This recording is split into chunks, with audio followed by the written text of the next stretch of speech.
രോഗം കാരണമോ വെള്ളത്തിന്റെ ദൗർലഭ്യം മൂലമോ വുളൂ, കുളി എന്നിവ നിർവഹിക്കാൻ സാധിച്ചില്ലെങ്കിൽ തയമ്മും ചെയ്യാം.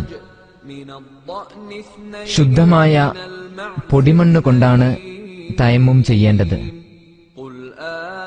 തയമ്മും ചെയ്യേണ്ട രീതി നമുക്ക് നിരീക്ഷിക്കാം.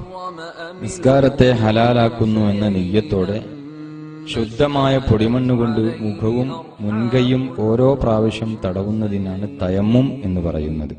നബ്ബിഊനി ബിഇൽമിൻ ഇൻ കുൻതും സാദിഖീൻ ومن الإبل 2 ومن البقر 2 قل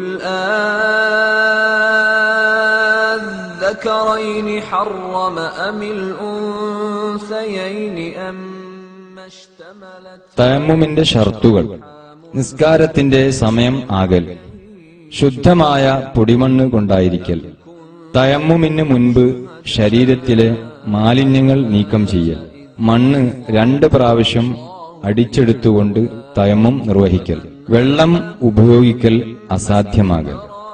തയമ്മുമിന്റെ ഫർളുകൾ: തയമ്മുമിന്റെ മണ്ണ് പ്രത്യേകം മാറ്റിവെക്കൽ, നിസ്കാരത്തെ ഹലാലാക്കുന്നു എന്ന് നിയ്യത്ത് ചെയ്യൽ, മുഖം തടവൽ, കൈകൾ തടവൽ. ഈ ക്രമം പാലിച്ചു